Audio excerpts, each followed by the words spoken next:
Okay po, so good morning.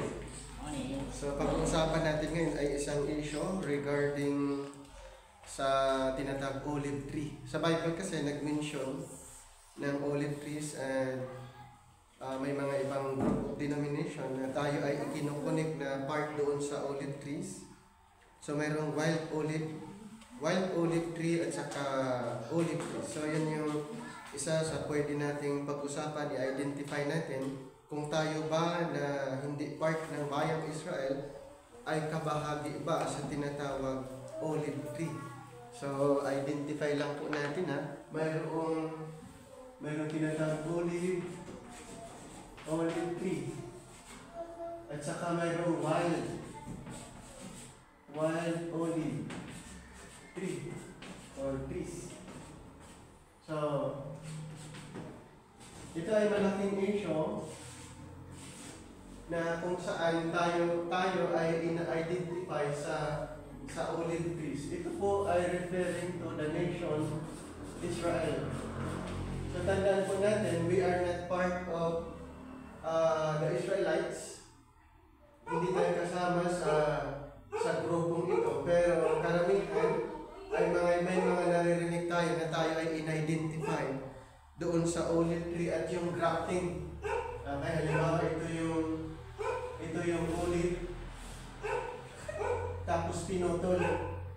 Okay, pinutol. And then yung wild olive, diba, ito yung wild olive, yun yung idinugtong dito sa sa olive tree. Yung tinatawag na grafting. Okay, familiar po kayo. At karamihan, yung wild olive, in-interpret nila na ito ay mga Gentiles. Okay, hindi po. Sa Biblia, mayroong Israel at Gentiles, pero pag sinasabing olive trees, or olive tree, wild olive, or olive, referring to Israel. So tandaan natin ang Israel ay na-divide. So mayroong tinatawag unbelieving Israel. So na-identify sila as wild olive tree. Ito yung mga unbelieving Israel. Okay, unbelieving Israel. Sila yung na-describe as olive tree that time. So ngayon, yun yung isa sa mga alamin natin. Okay? So what is the tree? Who are the branches? Yan. What is the tree and who are the branches? As I said, referring to Israel. So why are both trees olive? So kung pag-usapan natin yung tree sa Bible, ito yung tandaan natin, referring to the earthly dominion. So meron pong tinatawag na earthly dominion, merong heavenly dominion, at saka earthly. Okay? Earthly. So ito yung earthly dominion, ito yung heavenly dominion. So pag sinasabing tree sa Bible, ay referado doon sa earthly dominion, hindi referring to the heavenly dominion. So, yung trees na na-mention nga, yung olive tree, wild olive tree referring to the earthly dominion.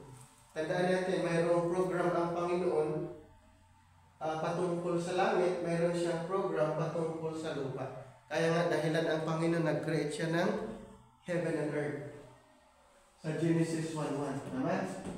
God created heaven and earth. Ibig sabihin, mayroon siyang program sa heaven, mayroon siyang program sa earth.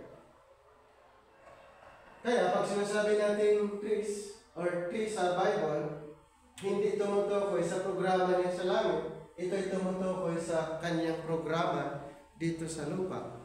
So, tree talk in Psalms 1, trees for earthly dominion. Basahin natin yung Ezekiel 31, 1-7. Ezekiel 31, verses 1-7. And it came to pass in the 11th year, in the 3rd month, in the first day of the month, that the word of the Lord came unto me, saying, Son of man, speak unto Pharaoh, king of Egypt, and to his multitude, whom art thou like in thine greatness? Behold, the Assyrian was a cedar in Lebanon, with fair branches, and with a shadowing shoot, and high stature, and his top was among the thick boughs. The waters made him great, the deep set him up on high with her rivers running round about his plants, and sent out her little rivers unto all the trees of the field. Therefore his height was exalted above all the trees of the field, and his boughs were multiplied, and his branches became long because of the multitude of waters.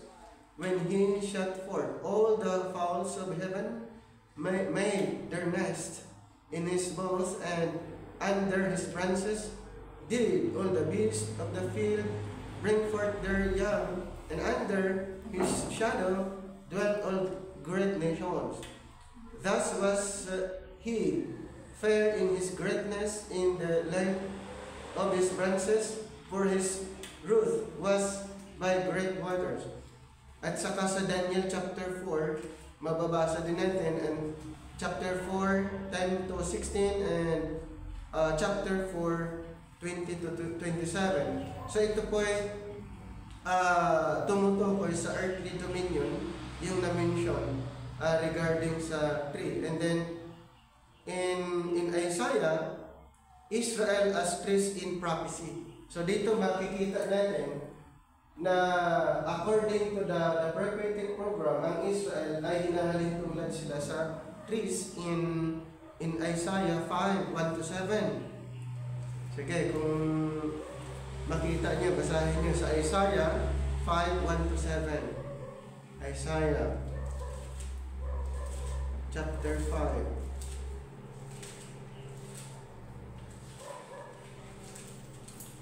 Sige, 1 to 7, kung sinong nakakita. Dumulog kayo, Isaiah 5, 1 to 7. Dumulog kayo, kanta, gayin ko kinakaubasan na. Aday kaubasan ti gayin ko, iti nakadamdam ko katulog.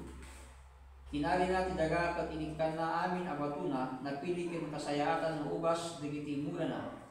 Nang bangon iti ture, pagbantayan na, at nagkali ti abot at pagpuspusan na. Turayan na ti panagbunga, dagiti mula na, nim nausum amin dagiti ubas, iti mulanda. Ita, kuna ti gayin ko, ta kayo magnaot iti Jerusalem, kin Huda, anya ti makunayo may papan kanyak, kin ti kaubasa. Inaramit ko amin a pagsayaatan, ti kaubasa, apay nga rod ang nagbunga iti nausum, asaan nakas iti nasampit, aninam nama. Kastoy taramid iti kaubasa, ikadal tagiti mula, apan nakaalam na, nagbaot, tibangon na, kat bayak anabon kin, payat-payatin dagiti atap ng animal, payak ng karuutan, jak arbasan, dagiti ubas, wino, kalian, dagiti punda, bayak at pumutan, dagiti sisitan, amula kin, kakalunay, jak ipalubos, amatudwanda. Iti Israel, akaubasan ni Yahweh, aman nakabalin amin, dagitali taga Juda, ti ubas na imula na, inamnama na anaigbag taramidunda, ngayon panagpapatay, tikdi ti inaramid da, inamnama na analintag taramidunda, ngayon imawag itrusisya dagiti indadanis da. Alright. So napansin na mention dyan yung Judah and Israel. So napansin niyo din ang description sa kanila as vineyard. Sabi niya, dito sa verse, napansin yung word na grapes dyan. Sa verse 2, and he fenced it and gathered up the stones thereof and planted it with the choicest vine, and built a tower in the midst of it, and also made winepress therein. And he looked that it should bring forth grapes, and it brought forth wine. Napansin niyo, mayroong grapes and then wine. Grapes. So, Judah and Israel na may na-mention dyan. And how, O inhabitants of Jerusalem and men of Judah, judge, I pray you, betwixt me and my vineyard. What could have been done more to my vineyard that I have not done in it? Wherefore, when I know that it should bring forth grapes, brought it forth wild grapes. So mayroong, ulitin ka, mayroong grapes and then wild grapes. And now, go. So I will tell you what I will do to my vineyard. I will take away the heads thereof, and it shall be eaten up, and break down the wall thereof, and it shall be trodden down. So ang Israel here ay na-describe as wild. Okay? According to the prophecy. And then sa verse 24, therefore as the fire devoured the stubble, and the flame consumeth the chaff, so their root shall be as rottenness, and their blossom shall go up as dust, because they have cast away the law of the Lord of hosts, and despised the word of the Holy One of Israel. So ulitin ko, ang i-describe dito sa propesya, ito po yung prophecy. So mayroong Judah, mayroong Israel. So here, ang Israel ay na-describe as wild. Wild. So mayroong record.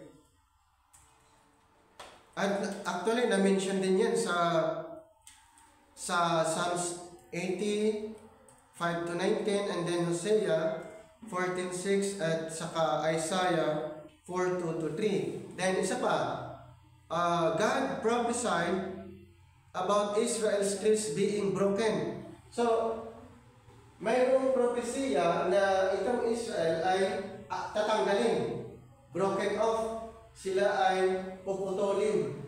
Kasi nahalintulad sila sa sanga, di ba? So may propesya na sila ay puputulin, broken off. Dito po sa, balikan lang natin ha, sa Isaiah pa rin, God prophesied about Israel's trees being broken. In Isaiah 10:16 to 22. Sige. Isaiah 10. Isaiah 10. 16 hanggang 22. Mayroong propesya na ang Israel ay aalisin, tatanggalin, or puputulin. Sige. Start reading sa 16 to 22. Isurto ti ako ang manakabalin amin ti sakit apanang pangdusa kadagiti tattao naguslonon ti taon na adanto ako'y sumsumged kadagiti bagida ti Dios silaw ti Israel ang balindan tumapoy wen ang balindan tumapoy ti nasantuan na Dios ti Israel ako'y nga iti lasod ti maysa nga daw oraman na ti amin oray dagiti siitan mula kan kalunay madadaan to amamin pinsan dagiti nasamot kabakiran kan nadamdag pagtalunan akas iti panang dadal ti nadagsan na sakit ti maysa daw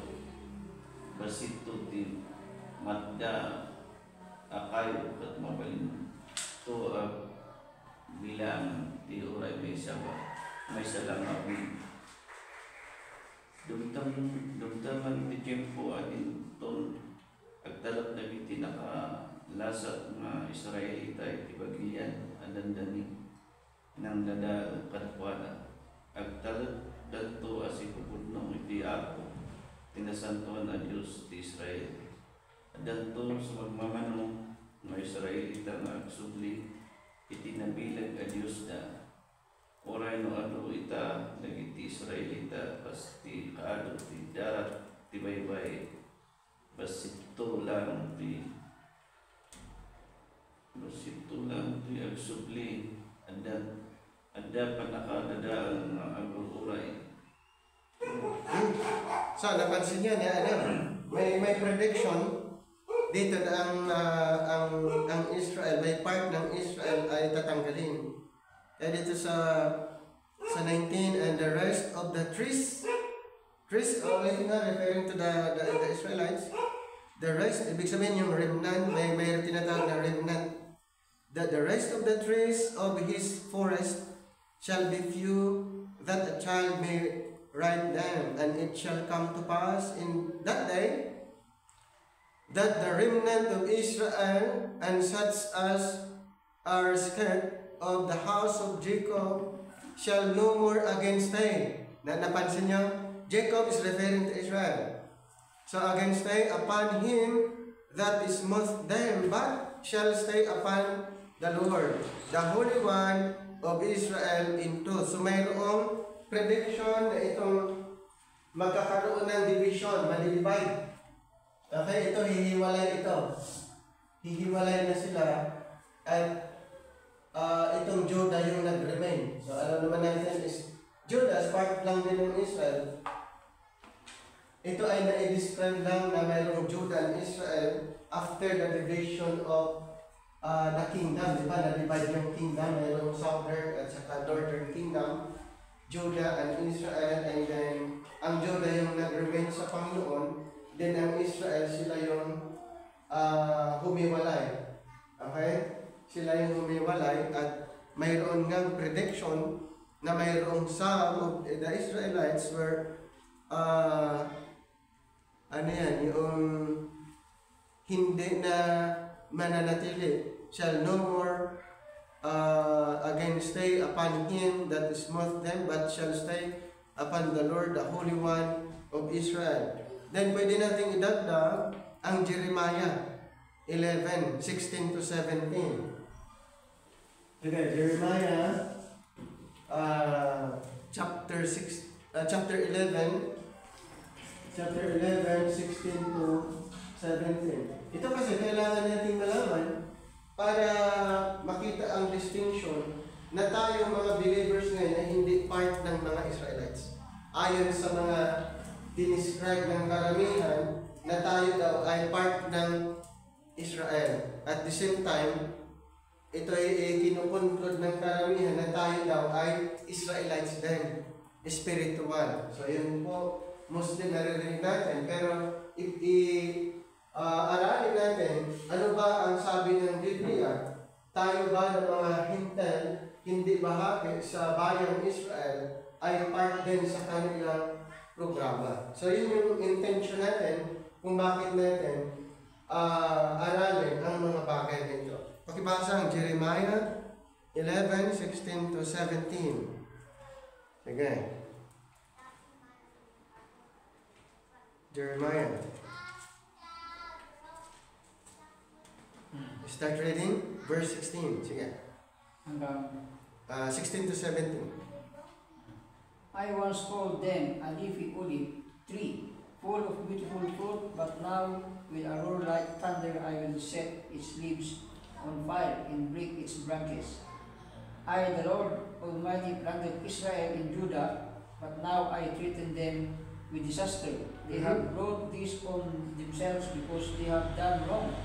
They have made me angry by offering sacrifices to Baal.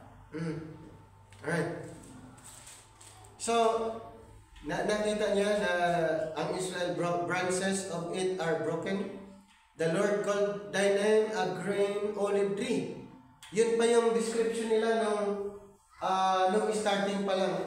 Ang na-describe sa kanila, green olive tree and goodly fruit, and with the noise of a great tumult he had kindled fire upon it, and then what happened? The branches of it are broken. 17, for the Lord of hosts that planted thee hath pronounced evil against thee for the evil of the house of Israel and of the house of Judah, which they have done against themselves to provoke me to anger in offering incense unto Baal. Ganon ang nangyari. Kaya mayroong propesya ng Israel ay broken off. Sila ay mawawala. Idagdag natin. Yung sa Jeremiah, the roots and the branches are Israel's fullness. Yung na-mention pala, di ba, yung branches referring to the Israelites, yung roots na na-mention din, roots and then the branches, ito ay referring to Israel's fullness.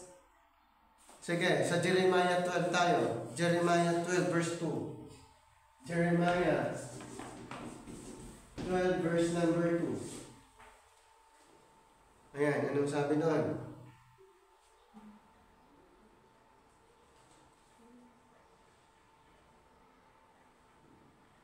Sige, verse 2. Verse 2. Thou hast planted them, ye they have taken root, they grow, ye they bring forth fruit. Thou art near in their mouth, and far from their reins. Ayan, tapos yung verse, isunod nyo yung verse 10. Yung verse 10 lang, talon sa verse 10. Verse 10 is, many pastors have destroyed my vineyard, they have trodden my portion underfoot, they have made my pleasant portion a desolate wilderness. Ayan. So, nakita nyo yung, ito yung description, yung roots and then the branches, actually, ito ay fulfillment or referring to Israel's fullness. Ganun yun, yung roots and then the branches. Yan po ay according to to the prophecy. Then sa chapter 23 naman tayo para mas lalong makita niyo yung description ng mga Israelites before. Jeremiah 23, 1-6. Chapter 23, 1-6.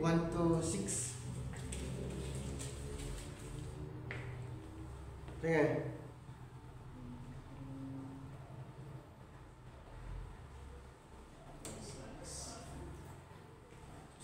Oh, 1-6. 1-6. Woe be unto the pastors that destroy and scatter the sheep of my pasture, saith the Lord. Therefore thus saith the Lord God of Israel against the pastors that feed my people. Ye have scattered my flock, and driven them away, and have not visited them. Behold, I will visit upon you the evil of your doings, saith the Lord. And I will gather the remnant of my flock out of all countries, whither I have driven them, and will bring them again to their folds, and they shall be fruitful and increase. Verse 4. And I will set up shepherds over them, which shall feed them, and they shall fear no more, nor be dismayed, neither shall they be lacking, saith the Lord. Behold, the days come, saith the Lord, that I will raise unto David a righteous branch, and a king shall reign and prosper, and shall execute judgment and justice in the earth. Verse 6. In these days Judah shall be saved, and Israel shall dwell safely, and this is his name whereby he shall be called, the Lord our righteousness. Therefore, behold, the days come, saith the Lord, that they shall no more say, the Lord liveth, which brought up the children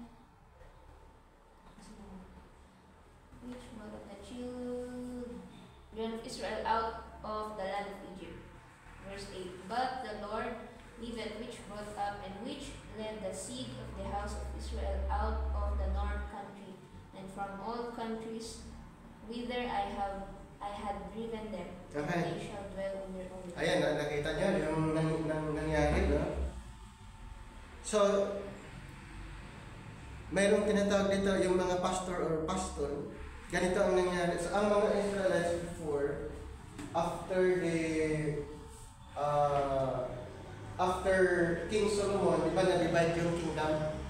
Noon, during the time of King Solomon, ang kingdom ng Israel ay united. Tama? Pero after King Solomon, ang kingdom divided into two, Judah and Israel. So dito na-describe ng Israel, walang pastor.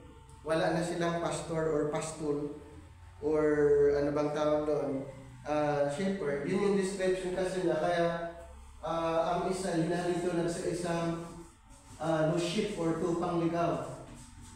Lost sheep itong Israelites sa time na ito.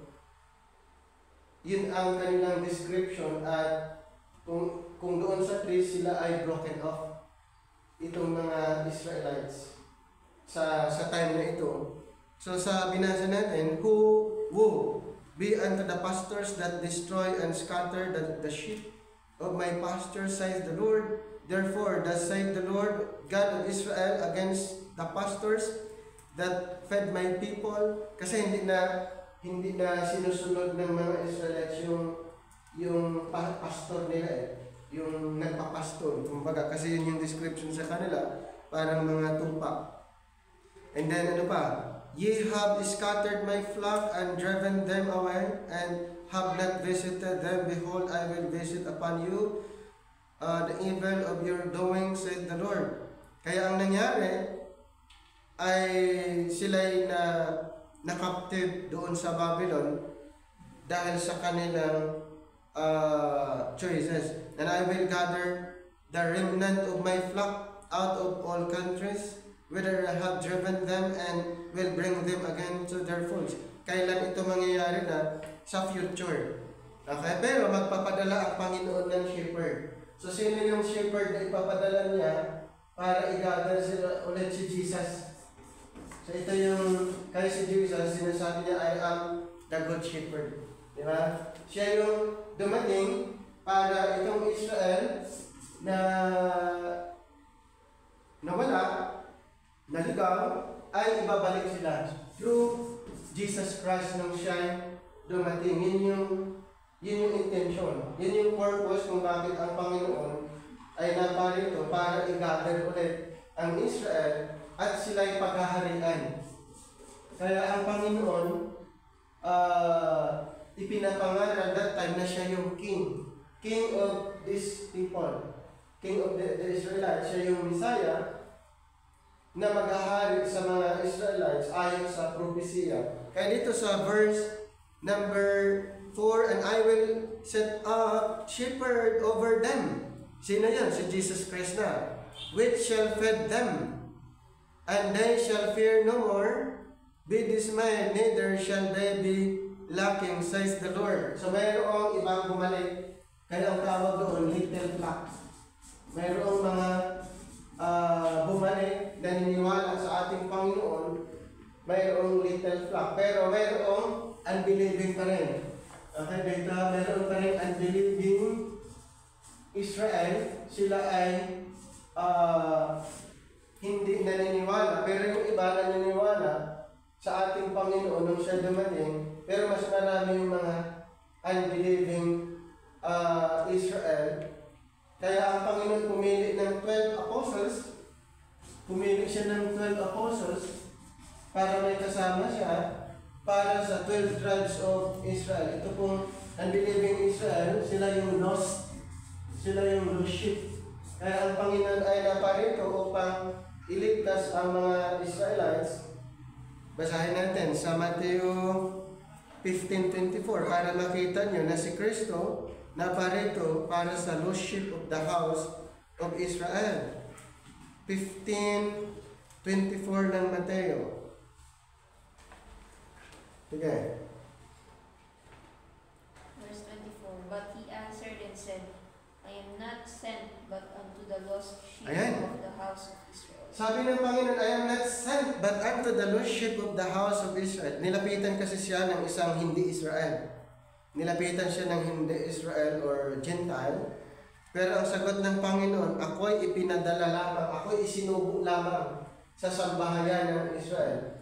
So, ulitin ko, nung dumating ang Panginoong Hesus, ang purpose niya, iligtas lang niya ang Israel. Ang bayang Israel, yun yung kanyang purpose. So, pumili din siya ng 12 apostles. Anong purpose? Ang purpose din ng 12 apostles para lang din sa mga Israel. Basahin natin sa Mateo chapter 10, 5 to 6. Mateo 10, 5 to 6. Itong mga 12 apostle ay inutusan din na pumunta sila sa mga lordship of the house of Israel, katulad ng na-mention ni Jesus Christ na siya isinugo lamang sa lordship o sa sambahayan ng Israel. Pakibasa, Mateo 10, 5 to 6. 5 to 6. These 12 Jesus sent forth and commanded them, saying, Go not into the way of the Gentiles, and into any city of the Samaritans enter ye not. Verse 6, But go rather to the lost sheep Diba? of the house of Israel. Yung 12 apostles ay inutusan sila na huwag pumunta sa lugar ng mga Hintil. Halimbawa, ito yung Gentiles. So yung Gentiles, outside sa Israel, ang tawag Gentiles. Kaya ang tawag sa atin, Gentiles. Okay? Ang tawag sa atin, Gentiles, kasi hindi tayo part sa 12 tribes, hindi tayo part ng 12 tribes of Israel. Ang tawag sa atin, Gentiles. Nung pumili ang Panginoon ng 12 apostol, ay inutusan niya huwag pumunta sa lugar ng mga Hintil, pero ang pupuntahan nyo ang bayang Israel. But rather to the lordship of the house of Israel. So they were commanded not to go to the Gentiles, but rather to the lordship of the house of Israel. Okay? Yung 12 apostol, ang purpose nila ito, yung mga na-broken off, yung mga pinutol, yung mga humiwalay doon sa plano ng Panginoon. Pero since na sila ay pinili ng Panginoon, ang purpose ng Panginoon Jesus na sila ay ang purpose ng Panginoon kung bakit siya nandito, para i-gather yung mga Israelites. I-gather. Dahil ayon sa propesya, sa binasa natin, sila'y paghaharian ng ating Panginoon. Kaya nga na-describe na si Jesus Christ ay isang pastor. Isang pastor or shepherd. Sabi niya, I am the good shepherd. Ipinapangalan niya nung nandito siya doon sa mga nahiwalay ng mga Israelites. At yun nga po, ang kanyang intention. Okay? Ipinangalan niya ang tungkol sa paghahari. Tungkol sa kaharian. Sino ang pinapangaralan niya? Ito po. Doon nakafocus ang programa ng Panginoon sa mga Israelites.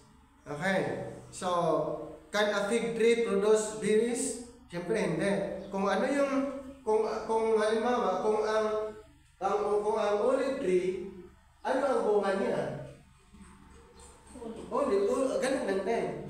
So, pwede ba na ang olive tree ay i-grab, yung dugtungan ng ibang puno? Hindi pwede.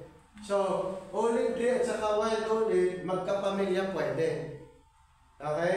So, hindi pwedeng mamunga ng iba. Kung ano yung itinanim, ganun din yung bunga. Okay? Yun din ang bunga. Kung halimbawa, kung ipunta tayo sa grafting, kung ano yung family nung puno na gusto mong dugtungan, dapat yung family lang. Hindi pwedeng idugtungan ng iba, mangga tapos santol. Pwede ba yan? Hindi. Kung anong family, halimbawa mangga, mayroong mangga na malalaki, mayroong maliit.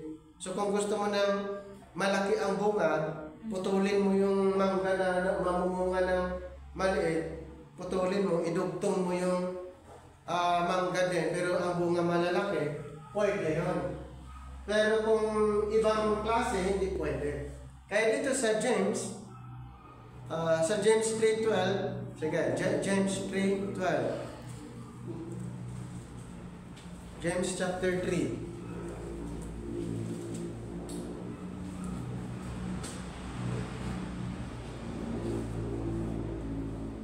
Verse 12, Can the fig tree, my brethren, bear olive berries?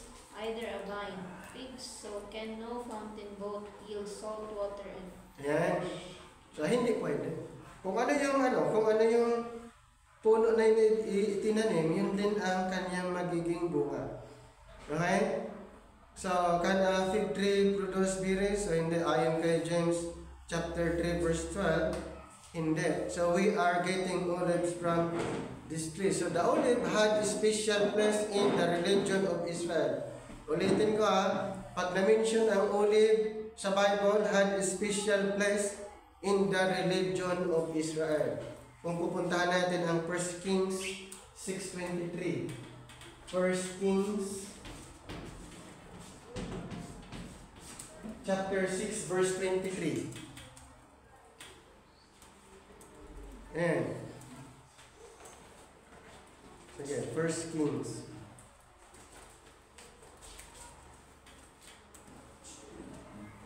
First King. Sige. Chapter 6:23.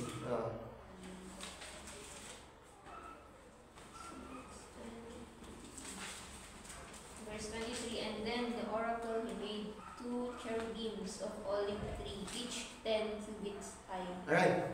Ayan.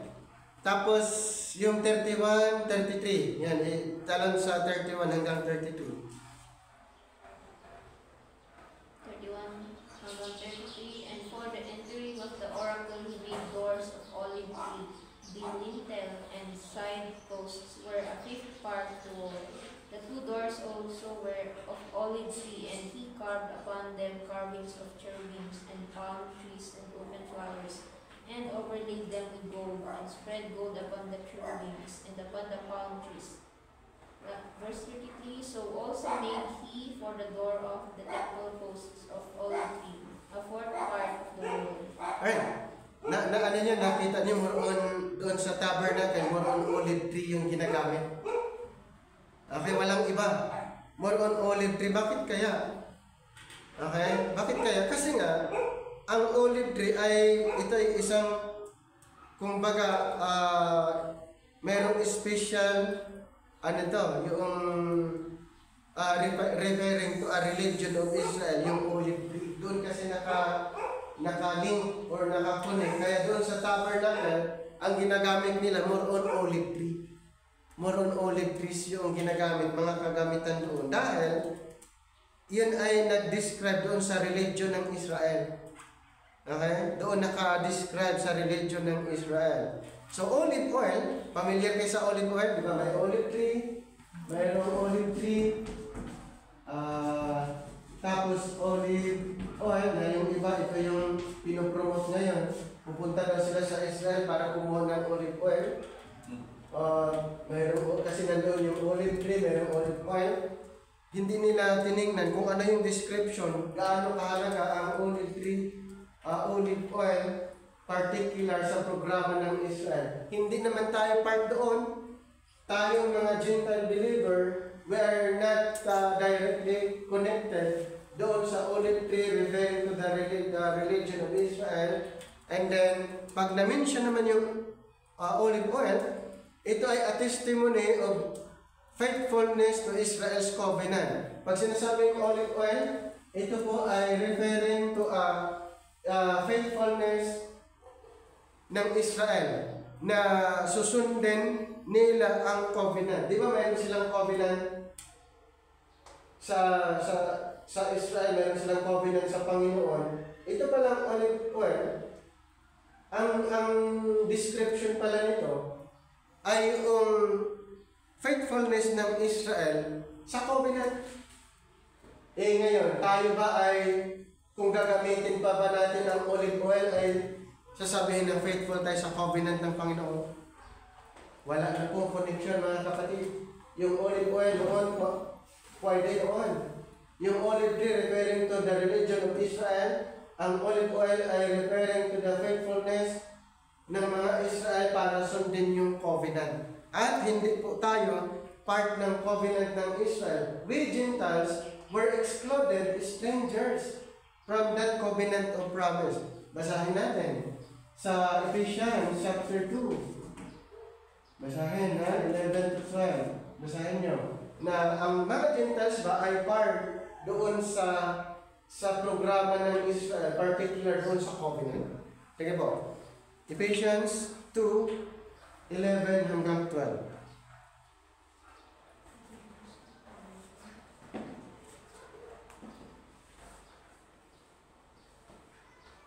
Sige. 11:12.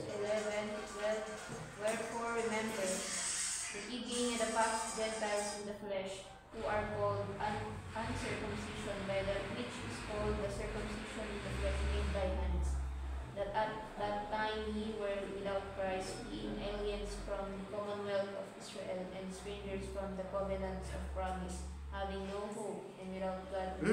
Ang sabi doon, ang mga Gentiles daw is strangers from the covenants of promise. Paano natin gagawin yung olive tree, olive oil, or ano yung description? Hindi po. Bakit? Tayo ay na-describe as strangers from the covenants. Strangers from the covenants made by this people, Israel. Yun. Kaya ulitin ko, ang olive tree representing the religion of Israel. The olive oil ay yung faithfulness ng Israel para sundin yung covenant nila. And we Gentiles, ayon sa binasa natin, were strangers from the covenants of promise. So hindi tayo connected doon sa na-mention. At hindi rin tayo yung wild olive. Hindi rin tayo yung na-describe as wild olive, ay referring lang din sa mga Israelites. Dagdag natin yung Exodus. Yung sa Exodus na ang olive oil was a testimony of faithfulness to Israel's covenant. Exodus 25:31. Exodus 25:31.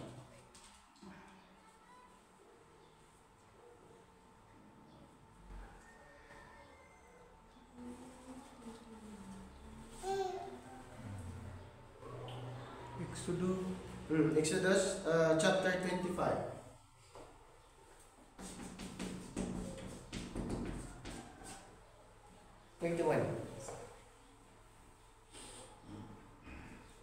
Verse 31. And thou shalt make a candlestick of pure gold, of beaten work shall the candlestick be made, his shaft, and his branches, his bowls, his knobs, and his flowers shall be of the same. Tapos, yung chapter 27 naman, 20 to 21. So, proceed to chapter 27. Then, 20 to 21. And thou shalt command the children of Israel that they bring thee pure oil beaten for the light, to cause the lamp to burn always. In the tabernacle of the congregation without the veil, which is before the testimony, Aaron and his sons shall order it from evening to morning before the Lord. It shall be a statute forever unto their generations on the behalf of the children. Di ba? Sa Israel, nakita niyo? So, ito yung faithfulness ng Israel para doon sa covenant. Pag sinasabing olive oil, sa kanila lang po yun, may tinatawag na significance. Sa kanila ito. Bakit sila hindi pwedeng gumamit ng ilang kagamitan doon sa tabernacle? Dahil ang olive trees ay represent doon sa religion ng Israel. Bakit hindi sila pwedeng gumamit ng ibang oil? Bakit kailangan olive oil? Dahil ito represents doon sa faithfulness ng Israel na susundin yung covenant. Kaya na misinterpret po ito ng karamihan. Kaya yung tuloy yung iba nagde-decide na gustong pumunta sa Israel. Bakit daw? Gustong kumuha ng olive oil. Gusto nilang kumuha ng olive oil.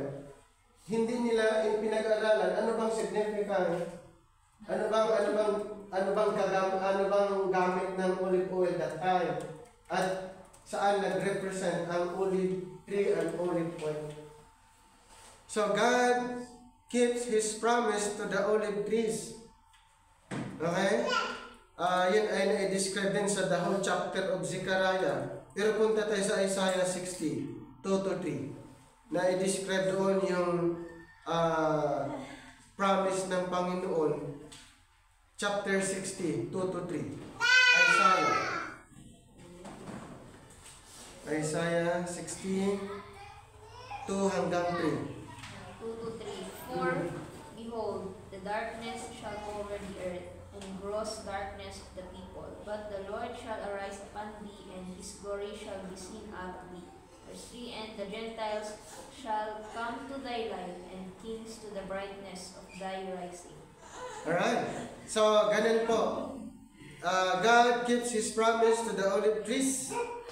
At ito nga, referring to the Israelites, and then later on, ang Panginoon ay babalik to fulfill the prophecy, and then ang mga Israelites ay magiging magiging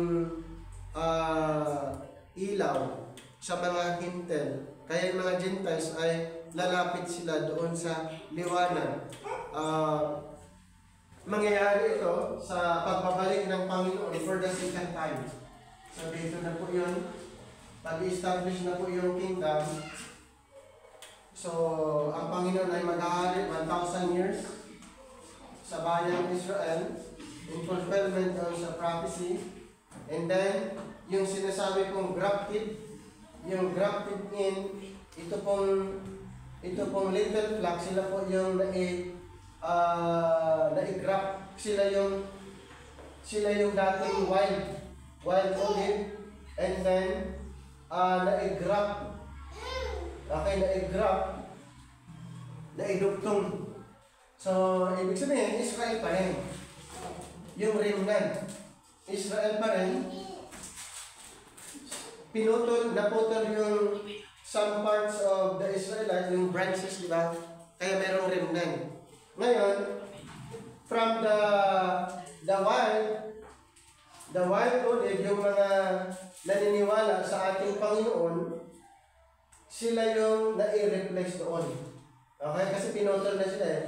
Yung ibang branch pinutol, and then yung wild olive, dinugtong, sila po yun. Kaya mayroong little flock, sila po yung naidugtong doon sa naputol na sanga, which is referring to the Israelites pa rin. So kailangan na maunawaan natin dahil ang olive tree, pag na-mention sa Biblia na olive tree, ito ay referring sa Israel. Hindi po tayo pwedeng maging part sa olive tree, mga Gentiles. Okay? Tayo po ay nagiging bahagi sa plan ng Panginoon. Pero dito, sa programang ito, ang mga Gentiles ay part sa heavenly program. Ito po. Part po tayo sa heavenly program. Kaya after the death of Jesus Christ, di ba, hindi natuloy na maghari ang Panginoon sa bayang Israel. Actually, yun yung purpose na maghari siya. Pinatay nila. So, ang Panginoon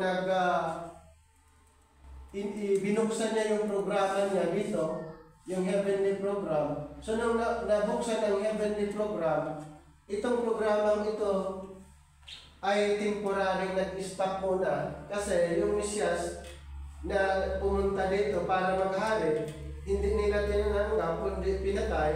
Kaya ang programa ng Panginoon na binuksan, ito, sa pamagitan ni Apostol Pablo, kay Apostol Pablo, inireveal itong programa na ito. Hindi dito. Hindi sa 12 apostol. Kasi 12 apostol ay dito sila sa programa na ito. Hindi dito. So, nung tinanggihan ng Israel, ang Panginoon na bilang mag-hari, in-stop mo na yung programa. In-stop mo na ang programa dito. Then, binuksan niya ito na programa, yung tungkol sa langit, na ang mga hintil ay kabahagi. Kaya ang salvation ngayon nasa Gentile. Ang salvation ngayon nasa atin. Basahin natin sa Acts 28:28 para makita niyo ang kaligtasan nasa atin. Hindi sa Israel. Nasa Gentiles. Acts 28:28. Sige.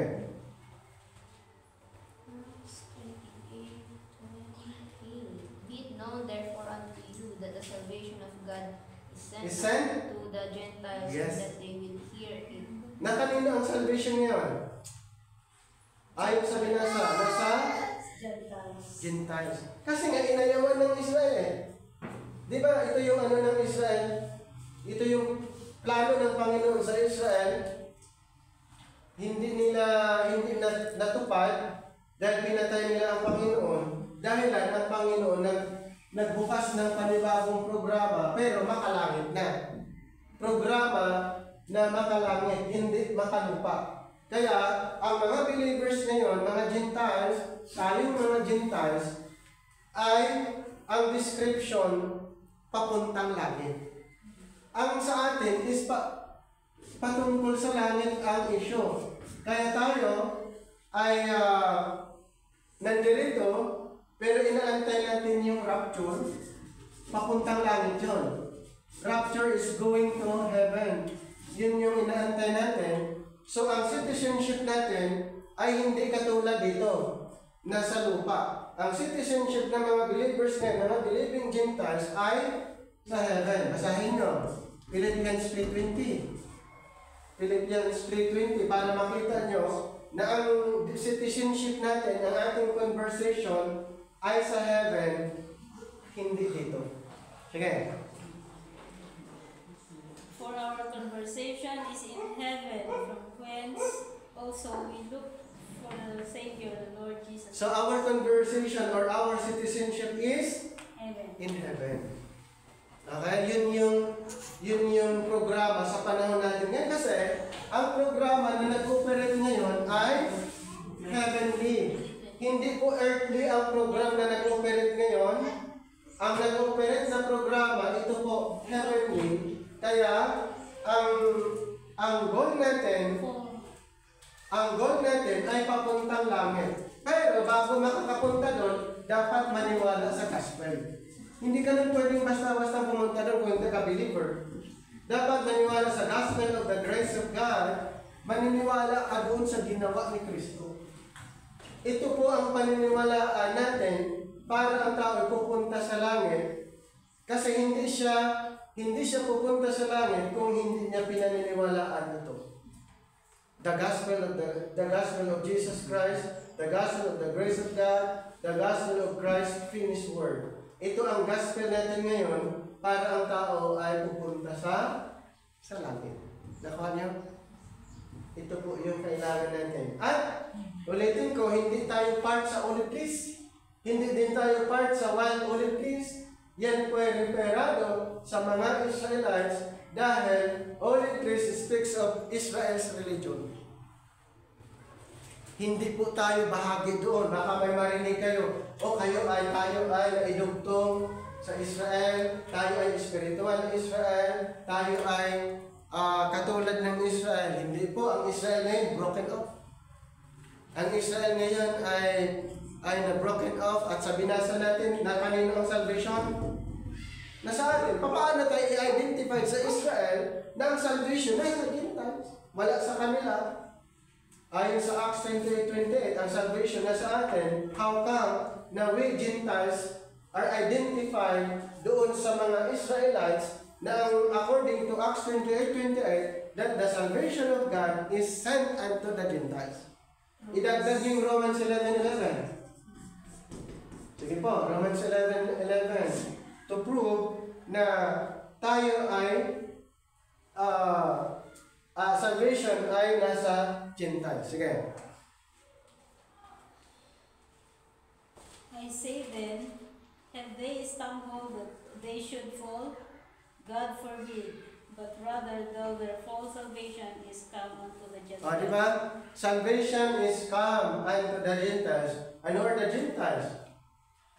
Ang tinatawag Gentiles, yung hindi kasama sa 12 tribo ng Israel. Kung hindi kayo kasama sa 12 tribo ng Israel, kayo ay hintel. Good news, ang Panginoon nag-open ng panibagong programa sa panahon ngayon. Ito ay tinatawag na heavenly program. Kaya lahat ng mga believers ngayon sa mensahe doon sa ginawa ng ating Panginoong Jesucristo sa cross, lahat ang destination papuntang langit. At pagkatapos ng rapture, ang Panginoon babalik na siya. Pagkatapos ng 7 years, Great Tribulation. So meron muna yung Great Tribulation na mangyayari, mararanasan ng lahat, particular din sa mga Israel. Kasi itong Great Tribulation na identified sa Jeremiah 30 verse 7 as Jacob's trouble.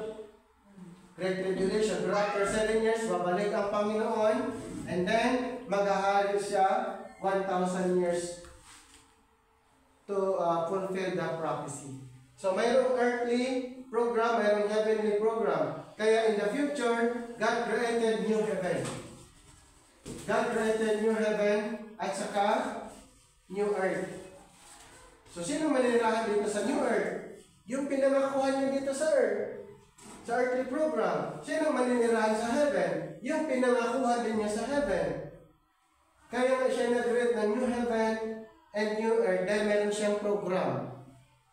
Heavenly, earthly. At sino ang mga bahagi sa heavenly program? Yung mga believers sa message of the cross. Lahat ng believers sa mensahe tungkol sa ginawa ni Kristo, langit ang pupuntahan. Sa mga naniniwala tungkol sa pagkakaharian ni Kristo na darating, ito po, pupunta ang Panginoon para maghahari sa mga Israelites. Kasi ang programang ito, ang earthly program, ay intended for the Israelites people. Kaya ang Panginoon babalik siya for the second time kasi sa first coming niya, nireject siya, pinatay. Kaya for the second time, ang Panginoon ay maghahari na siya sa bayang Israel. Pero bago mangyayari yan, ang mga believers ngayon ay pupunta muna sa langit sa pamamagitan ng rapture. Pero habang wala pang rapture, tuloy-tuloy natin yung ginagawa natin dito while waiting for the rapture. Okay? Kailangan seryoso tayo sa ginagawa natin. Hindi po for the sake of compliance na nandito tayo sa church pag Sunday. Hindi po yon. Nandito po tayo while waiting for the rapture. Nandito po tayo para tayo ay matuto for our spiritual maturity. Para tayo ay mas lalong tumibay, mas lalong lumago spiritual while waiting for the rapture. Okay, may question? Sige, question before natin i-close sa prayer. Narinig niyo na yung regarding olive trees, olive oil. Narinig niya? Yes po. O baby oil lang ang narinig palagi.